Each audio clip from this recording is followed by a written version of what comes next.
I thought I was going to do a very short talk on shipping, neurodiversity, and the archipelago. I've always liked and dreamt of having my own boat and possibly being a captain since I was roughly 5 years old. Today I'm 39 years of age.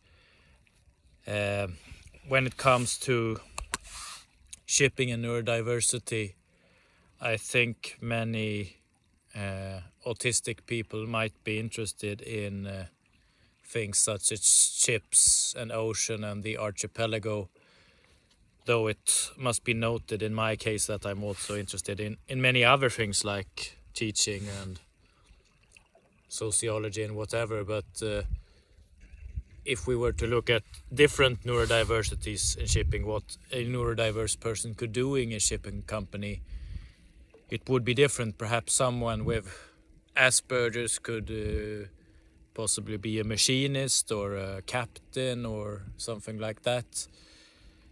A person with autism with intellectual disability perhaps could be a caretaker on a ship or help to load and offload things in the docks. But at the same time, there might be, and to be honest, when I was young, the older I get, I see that people with slight intellectual disability can do many more things than what I previously thought possible when I was young.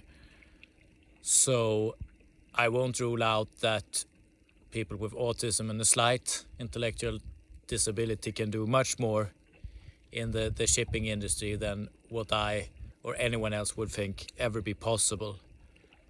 Otherwise, I'm here on a very small archipelago, an island in the archipelago of Blekinge, and I took the road ferry here.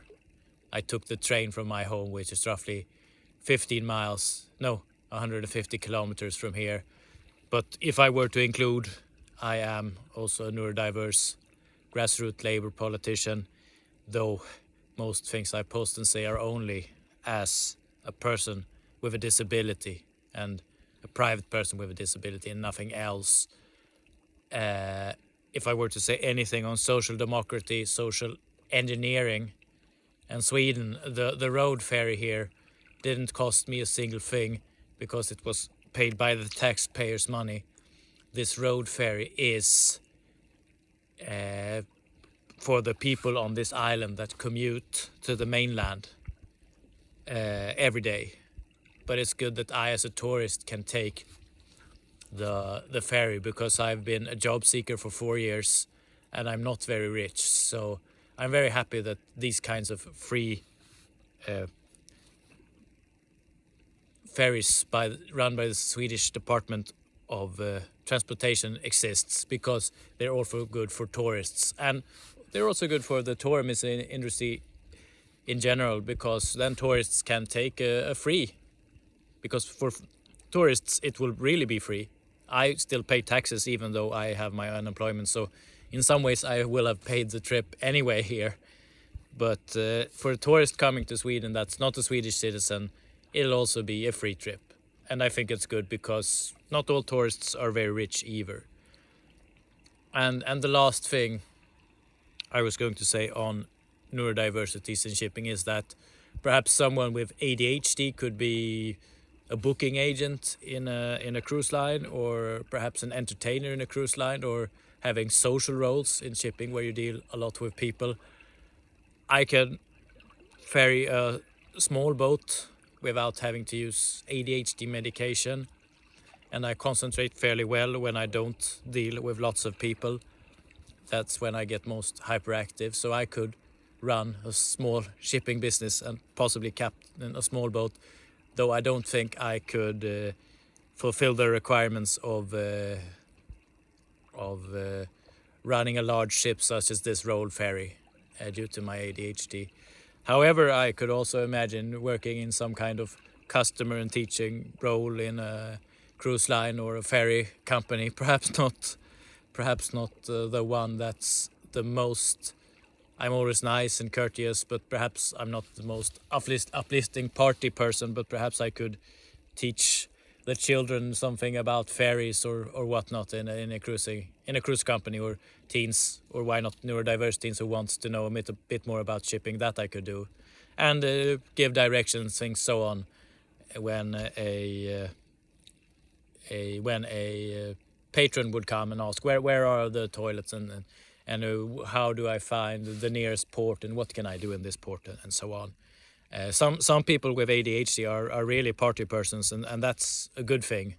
But since I have both, I'm more of a teaching customer role type of person, or possibly running a ship, a small ship, or being a decksman on a ship, like helping to lay the cables and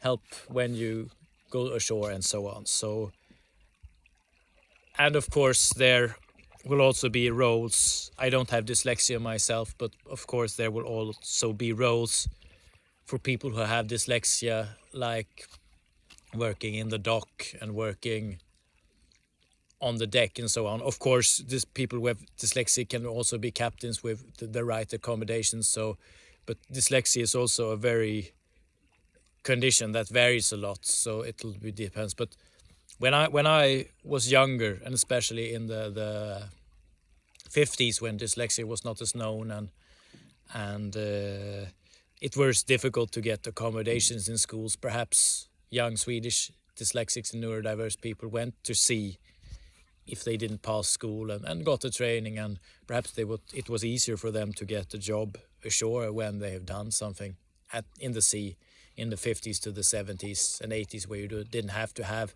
a high school diploma in Sweden to get a job. In today's society in Sweden, you will have to have a high school diploma to get a job as a neurodiverse or a regular person, unfortunately.